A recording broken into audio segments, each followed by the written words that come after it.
જૂનાગઢની ભવનાથ તળેટી સ્થિત આગામી 22 થી 26 ફેબ્રુઆરી સુધી મહાશિવરાત્રીનો મેળો યોજાશે, જેમાં ભજન, ભોજન અને ભક્તિના ત્રિવેણી સંગમમાં લાખોની સંખ્યામાં ભાવિકો ઉમટશે, જેને લઈને ભવનાથમાં ઉતારા મંડળ નિઃશુલ્ક અન્ન ક્ષેત્રોને લઈ તમામ તૈયારીઓ શરૂ થઈ ગઈ છે।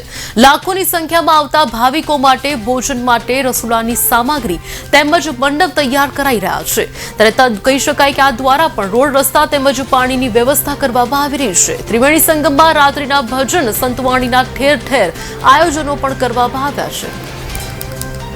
ગરવારે ગિરનારની ગોદમાં હર વખતની જેમ આ વખતે પણ મહાસુદ નોમથી 13 એટલે કે તારીખ 22 થી 26 દરમિયાન મહાશિવરાત્રિનું આયોજન થવા જઈ રહ્યું છે। ત્યારે ભારતીય આશ્રમ વતી હું મહાદેવ ભારતી આપ સૌને આ મહાશિવરાત્રિના મેળામાં આવવા હાર્દિક નિમંત્રણ પાઠવું છું।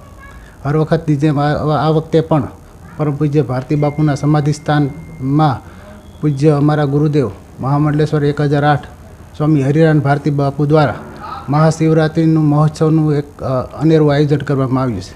આપણે જાણીએ છીએ કે અત્યારે પ્રયાગમાં મહાકુંભ ચાલી રહ્યું છે, ત્યારે જે લોકો પ્રયાગ નથી પહોંચી શક્યા એ લોકો અહીંયા શિવરાત્રિમાં જૂનાગઢ ગિરનારમાં આવી અને આ પાવન મહોત્સવનો લાભ લઈ શકે છે। તો આપ અચૂક ભજન, ભોજન અને ભક્તિના માહોલમાં રંગાવવા માટે અચૂક જૂનાગઢ પધારો, ગિરનાર પધારો, અને જ્યારે આપ ગિરનાર આવો ત્યારે તંત્રનું, મેળા સમિતિનું જે કાંઈ એમના નિયમો છે એમને ફોલો કરી અને બધાને સહકાર આપી અને દિવ્ય અને ભવ્ય આ મેળો આપણે ઉજવીએ એ આપ સૌને અપીલ છે। ભજન, ભોજન અને ભક્તિનું ત્રિવેણી સંગમ સમૂહ અને લઘુકુંભ સમૂહ એવો જે મહાશિવરાત્રિનો મેળો છે, જે જૂનાગઢની ભવનાથ તળેટીમાં દર વર્ષે પારંપરિક રીતે યોજાય છે।